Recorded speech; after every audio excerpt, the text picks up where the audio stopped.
The Song of the Village.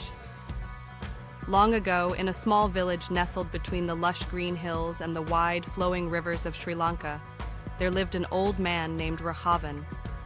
His skin was weathered and dark from years of working under the sun, and his hands were rough with calluses, calloused by the tools of the land, a sickle, a plow, a hoe.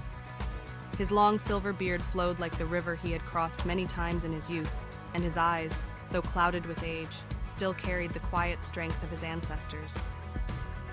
Raghavan had lived in the village his entire life, the same village where his father had plowed the fields and where his mother had woven the finest mats and baskets. The same village where the scent of jasmine flowers mixed with the earthiness of freshly tilled soil, and where the sounds of the temple bells echoed through the mornings like a promise of peace. The village, named Kudalama, was a place where time seemed to slow down. There were no cars, no paved roads, and no rush to get anywhere. Life moved at the pace of nature itself, steady, rhythmic, and gentle. The villagers knew each other by name, and they lived in harmony with the land, guided by the cycles of the seasons, the moon, and the sun. Raghavan's house was a simple one, built of mud and thatch, with a small garden where coconut palms swayed in the breeze, and mango trees offered their sweet fruits in the hot summer months. There was a well near the house, and in the mornings, the women of the village would gather around it to draw water, gossip, and laugh. The village was small enough that everyone knew one another's joys and sorrows, and there was a sense of community that made it feel like one large family. The rhythm of life in Kudalama revolved around the paddy fields. Raghavan, like his forefathers, was a farmer. He would wake before dawn, the sky still dark and full of the promise of a new day. He would wash his face with cool water from the well, offer a small prayer to the gods of the land, and set out with his tools, walking barefoot on the soft earth. The paddy fields stretched out like a vast green carpet, and during the monsoon season, they would be flooded with water, shimmering like a mirror under the gray sky. The villagers would wade into the water, their feet sinking into the soft mud as they planted the rice seedlings. Raghavan would work alongside his neighbors, his movements slow and deliberate, as the sound of splashing water filled the air. Sometimes, his grandchildren would run along the edges of the fields, their laughter high and carefree, chasing each other as the sun rose higher in the sky. In the evenings, when the work was done, the village would gather by the temple, where an old priest would light the oil lamps, their flickering flames casting long shadows on the stone walls.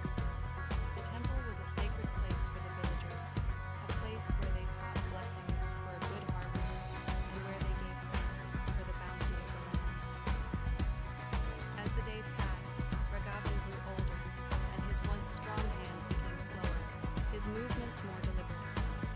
Yet the love for his village, for the land, and for his people never wavered. He would sit on the veranda of his house in the afternoons, watching the world go by. He would often call out to the children playing in the yard, telling them stories of the past, tales of kings and queens, of battles fought, and of the ancient ways of life. One evening, as the sky turned a soft pink and the birds returned to their nests, Raghavan called his grandchildren to his side. They sat at his feet, their eyes wide with wonder as he began to speak. "When I was your age," he began, his voice low and steady, "life was different. We didn't have the machines and tools that you have today. We didn't have electricity or radios or televisions, but we had something far more precious.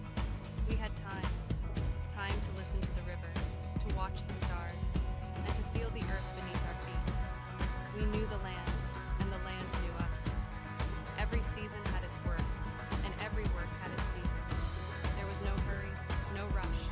We did everything in its time." He paused for a moment, his eyes scanning the horizon, where the last rays of the sun were disappearing behind the hills.